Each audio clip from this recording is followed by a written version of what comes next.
Assalamualaikum warahmatullahi wabarakatuh. Salam sejahtera untuk kita semua. Salam NKRI, salam merah putih. Oh iya bosku, menurut kalian demokrasi itu apa sih? Ya, jadi kita tahu bahwa Irma Chaniago itu senantiasa ketika ia diskusi, ia berdebat di panggung-panggung manapun itu, ia senantiasa bercerita tentang demokrasi. Ketika ada orang yang dianggapnya salah, dikatakan tidak demokratis, seakan-akan hanya dirinya sendiri yang paham dan paling demokratis di Indonesia ini. Jadi ini sangat aneh memang si Irma Chaniago. Padahal netizen banyak yang berkata apa yang sebenarnya disampaikan itu Ibu Irma itu juga ia lakukan, ya kan? Agak lain memang. Nah, di video ini ada penjelasan tentang demokrasi versi tentunya Presiden akal sehat kita, Rocky Gerung, dan juga demokrasi ngawur dari seorang Irma Chaniago. Oke bosku, mari kita simak videonya.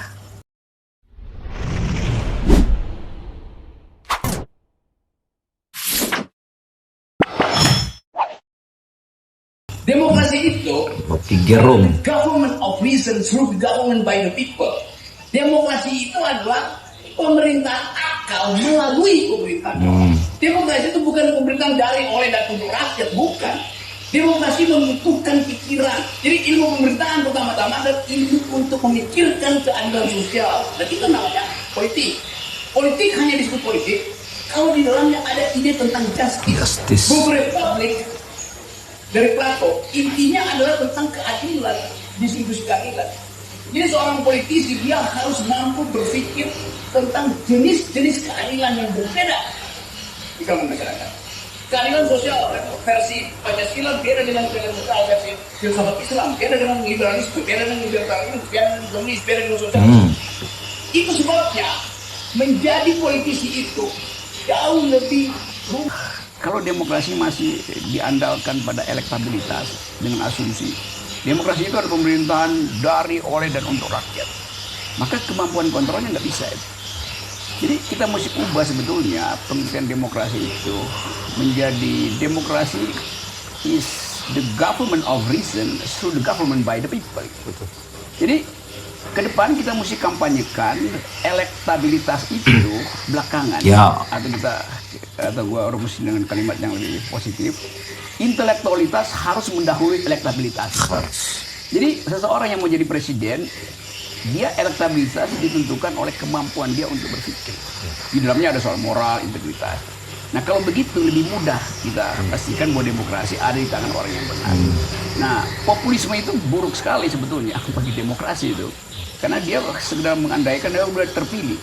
Padahal dia terpilih karena tadi diarahkan oleh algoritma, karena feudalisme, karena kegairahan orang pada figur.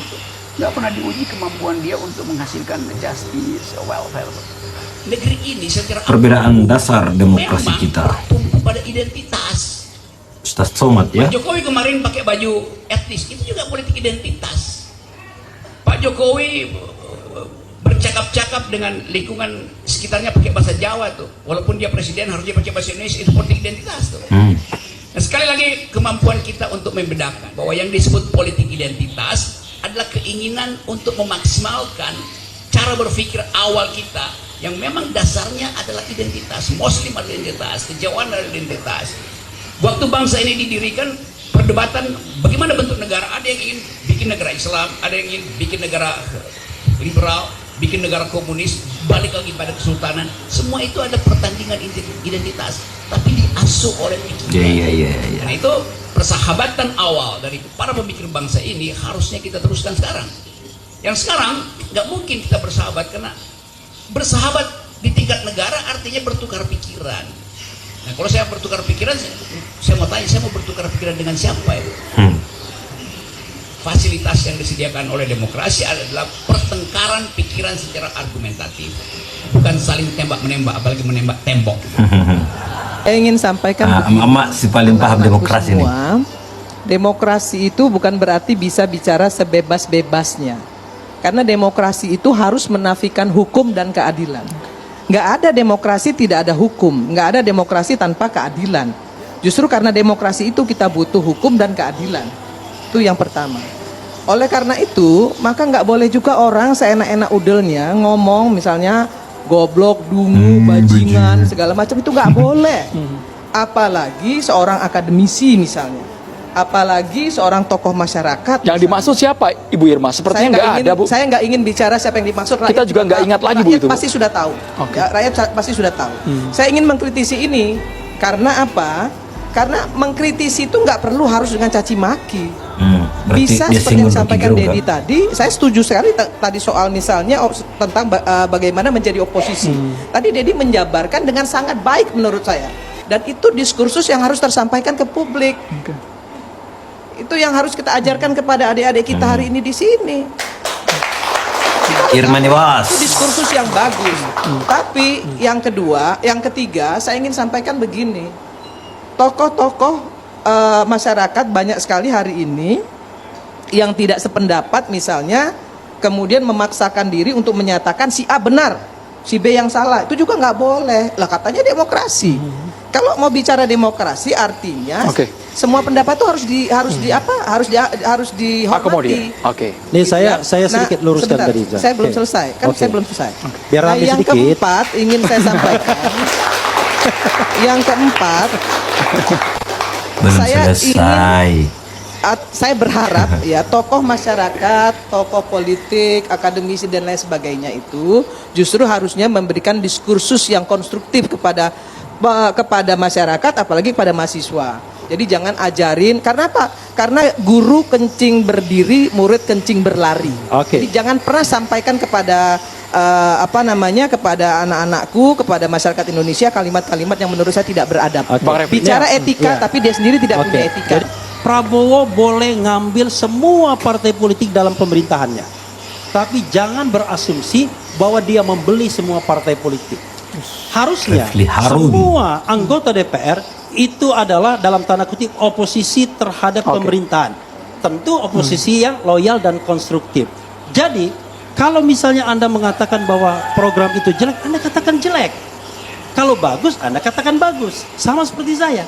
Saya akan mengatakan Prabowo bagus in some term, tetapi Betul. saya mengatakan tidak bagus. Nah, jangan sampai ketika kita tidak bagus itulah kemudian timbul masalah-masalah hukum, diadukan. Maka demokrasi tidak akan berjalan ketika teror kemudian diutamakan. Oposisi itu ya parlemen yang melakukan, mengimplementasikan fungsi check and balance itu kan parlemen, yaitu DPR. Gimana ya? Menurut kalian si emak-emak seakan paling mengerti tentang demokrasi. Walaupun tidak ada Rocky Gerung di sana, dia tetap singgung. Kayaknya ini Ibu Irman nggak tahu ya, kenapa kayak seakan-akan Rocky Gerung ini punya utang lah sama dia, dicaci maki gitu. Agak lain kan? Ya, padahal ya pemikiran si dia tidak sampai dengan Rocky Gerung, kata netizen ini, termasuk saya juga gitu. Ya karena memang jauh beda cara pola pikirnya Irma Chaniago dengan Rocky Gerung tentunya, ya kan. Nah, Rocky Gerung itu kita tahu bahwa senantiasa mengedepankan akal, bukan bukti-bukti. Kan Ibu Irma tuh sering berkata mana buktinya. Nah, sekalipun bukti yang mereka kumpulkan itu bukti berasal dari kebohongan, itu dianggap benar, itu kan agak lain. Oke, sampai jumpa di video selanjutnya. Assalamualaikum warahmatullahi wabarakatuh.